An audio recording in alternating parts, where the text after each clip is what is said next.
दोस्तों, मंगलवार को इजराइल ने कतर पर बड़ा हमला किया। निशाना बनाए गए थे हमास के टॉप लीडर और पॉलिटिकल ब्यूरो के लोग, जिनमें सबसे अहम नाम है डॉक्टर खलील अल हय्या, जो हमास के निगोशिएशन टीम के हेड भी है। लेकिन शुरुआती खबरों में यह बताया जा रहा था कि इस हमले में हमास के एक भी लीडर नहीं मारे गए। लेकिन दोस्तों, अब खुलासा खुद हमास के एक नेता ने किया, और इसमें कौन कौन शामिल है, यानी शहीद होने वालों में कौन कौन है, वो आपको आगे बताएंगे। लेकिन सबसे पहले कतर के हालात और अरब देशों की प्रतिक्रिया जान लेते हैं। दोस्तों, हमले के बाद दोहा में हालात कुछ देर के लिए बेहद तनावपूर्ण हो गए। अल जजीरा के मुताबिक मौके पर भारी संख्या में सुरक्षा बल तैनात कर दिया गया। हेलीकॉप्टर आसमान में घूम रहे थे और आसपास की सड़कों को बंद कर दिया गया। बताया जा रहा है कि जिस बिल्डिंग को निशाना बनाया गया वो शहर के ईस्टर्न इलाके में है, जहां विदेशी परिवार और कई देशों के दूतावास भी मौजूद है।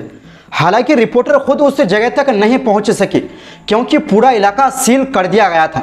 लेकिन कुछ घंटों बाद जब ट्रैफिक जाम और अफरा तफरी खत्म हुई तो जिंदगी धीरे धीरे पटरी पर लौट आई। वजह यह थी कि हमला पीक ओवर में हुआ था, जब ऑफिस से लोग घर लौटते हैं और स्कूल की छुट्टियां होती है। दोस्तों, हैरत की बात यह है कि इजराइल की हिमाकत कितनी बढ़ गई है कि अब वो अरब दुनिया के सबसे सुरक्षित देशों में से एक कतर पर हमला कर दिया। कतर की गृह मंत्रालय ने लोगों से अपील की कि घबराए नहीं और खबरें सिर्फ सरकारी सोर्स से ही लें। लेकिन दोस्तों, इस हमले ने लोगों के बीच डर जरूर फैला दिया। इजराइल का यह हमला कतर की सुरक्षा पर बड़े सवाल खड़े कर रहा है। कतर ने आधिकारिक बयान जारी कर इजरायली हमले की कड़ी निंदा की और इसे बेवकूफ और गैर जिम्मेदार हरकत बताया। विदेश मंत्रालय के प्रवक्ता माजिद अल अंसारी ने कहा, यह हमला आपराधिक वारदात है, अंतर्राष्ट्रीय कानून की धज्जियां उड़ाता है और कतर के नागरिकों और विदेशी निवासियों की सुरक्षा के लिए गंभीर खतरा है। लेकिन कहानी यही खत्म नहीं होती। इजरायली हमले पर अरब देशों से कड़ी प्रतिक्रिया आने लगी। सऊदी अरब क्राउन प्रिंस मोहम्मद बिन सलमान ने कतर के अमीर शेख तमीम से फोन पर बात की और साफ कहा कि सऊदी पूरी तरह कतर के साथ खड़ा है और इस हमले की कड़ी निंदा करता है। उन्होंने यहां तक कहा कि कतर की सुरक्षा के लिए सऊदी अपनी सारी ताकत लगा देगा। वहीं जॉर्डन किंग अब्दुल्ला ने भी कतर के अमीर को फोन किया और कहा कि कतर की सुरक्षा जॉर्डन की सुरक्षा है। विदेश मंत्री ऐमन सफादी ने इसे कायरता इजरायली हमला बताया और इंटरनेशनल कम्युनिटी से अपील की कि इजरायल को रोका जाए।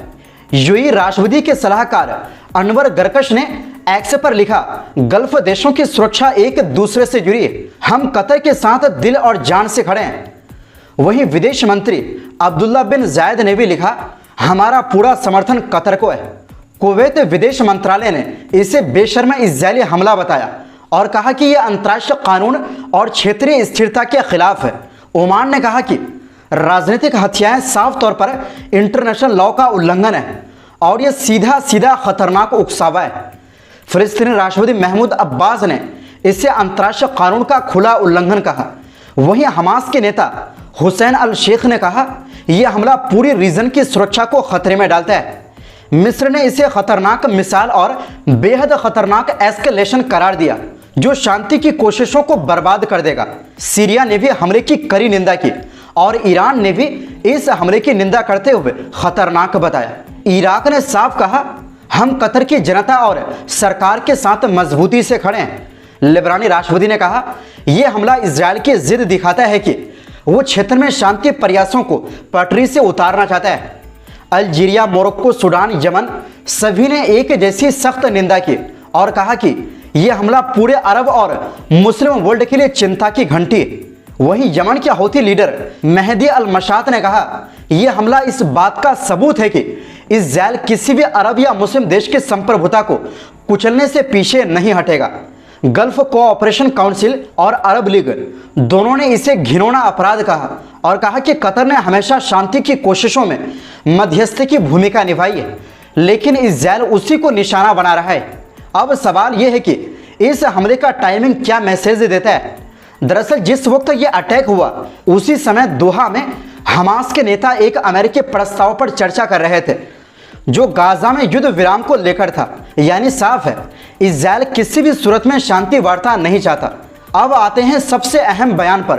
डॉक्टर मुस्तफ़ा बरगोती, जो फ़िलिस्तीनी नेशनल इनिशिएटिव पार्टी के महासचिव हैं, उन्होंने कहा दोहा पर यह हमला एक टर्निंग पॉइंट है। उनका कहना है कि अब दुनिया को खुली आंखों से दिख गया है कि शांति में बाधा फ़िलिस्तीनी नहीं बल्कि इज़राइल खुद है। बरगोती ने यहाँ तक कहा कि शायद इस हमले में अमेरिका की भी मिलीभगत हो, क्योंकि दोहा वही देश है जिसने कई बार इज़रायली और फ़िलिस्तीनी कैदियों के आदान प्रदान में अहम रोल निभाया है। बरगोती का साफ संदेश है कि अरब और मुस्लिम देशों को अब सिर्फ बयानों से आगे बढ़ना होगा, इज़राइल से रिश्ते तोड़ना होगा, उस पर पाबंदियां लगाओ और उसे पूरी तरह अलग थलग करो, क्योंकि आज कतर पर हमला हुआ है, कल कोई और अरब देश निशाने पर हो सकता है। उन्होंने यहां तक कहा कि नेतन्याहू अब पागलपन की हद तक पहुंच चुका है, जैसे किसी गिरोह का सरगना हो, बेलगाम होकर हर जगह हमला कर रहा है। फिलिस्तीन, लेबनान, सीरिया, यमन, ईरान और अब कतर। लेकिन दोस्तों, अब बात करते हैं इस हमले में कौन कौन शहीद हुए हैं। दोस्तों, हमास के सीनियर लीडर सुहैल हिंदी ने बताया कि मंगलवार को इज़राइल ने कतर की राजधानी दोहा में हमास के नेताओं को मारने की कोशिश की, लेकिन बड़े नेता बच निकले। इनमें हमास के पॉलिटिकल ऑफिस के हेड खलील अल हय्या और वेस्ट बैंक के चीफ जाहिर जाबरीन भी शामिल थे। हिंदी ने अल जजीरा से बातचीत में कहा कि यह हमला उस मीटिंग पर हुआ जिसमें अमेरिका की तरफ से दिए गए नए सीज फायर के प्रस्ताव पर चर्चा हो रही थी। इस हमले में खलील अल हय्या का बेटा हम्माम और उनका दफ्तर संभालने वाले जिहाद लब्बद शहीद हो गए। उन्होंने बताया कि मीटिंग में मौजूद कई और लोगों से भी संपर्क टूट गया है, जैसे कि मोमिन हस्सुना, अब्दुल्ला अब्दुल वहीद और अहमद अब्दुल मलिक। बाकी लोगों की हालात या स्थिति अभी साफ नहीं हो पाई है। यानी जब तक मैं ये वीडियो रिकॉर्ड कर रहा था, मीटिंग में हमास के और भी बड़े लीडर मौजूद थे, लेकिन उनकी जान बच गई। हिंदी ने कहा कि यह हमला सिर्फ हमास या कतर के खिलाफ नहीं था, बल्कि पूरी दुनिया के आज़ाद और हक की लड़ाई लड़ने वाले लोगों पर था। उन्होंने ये भी कहा कि यह हमला तब हुआ जब कुछ ही घंटे पहले अमेरिकी राष्ट्रपति डोनाल्ड ट्रंप ने सीज फायर के नए प्रस्ताव की बात की थी। इसका मतलब साफ है कि अमेरिका ने इस ऑपरेशन को ग्रीन सिग्नल दिया था। इसका असर शांति की कोशिशों पर बहुत भारी पड़ेगा। सुहैल हिंदी ने दुनिया को चेतावनी देते हुए कहा, यह वक्त सिर्फ निंदा और बयान देने का नहीं है, अब आज़ाद दुनिया को असली स्टैंड लेना होगा। अरब देशों को अपनी जिम्मेदारी निभानी होगी और असल कदम उठाने होंगे। उन्होंने दो टूक कहा, फिलिस्तीन सिर्फ फिलिस्तीनियों का मसला नहीं है, बल्कि ये पूरे अरब और मुसलमानों का मुद्दा है। दुनिया को अब खुलकर कहना चाहिए, बस अब बहुत हुआ, नेतन्याहू और उसके आपराधिक हुकूमत रुक जाए। उन्होंने कहा कि नेतन्याहू का मकसद शांति वार्ता को ख़त्म करना और गाजा व वेस्ट बैंक में फिलिस्तीनियों का सफाया करना है, लेकिन हकीकत यह है कि उसका ये सपना पूरा नहीं होगा। हमास की लड़ाई जारी रहेगी, ये जद्दोजहद रुकेगी नहीं। हिंदी ने कहा कि नेतन्याहू सिर्फ सत्ता में बने रहना चाहता है और उसकी नज़र सिर्फ गाजा, वेस्ट बैंक, यरूशलेम ही नहीं बल्कि सीरिया, ईरान और पूरे इलाके पर है।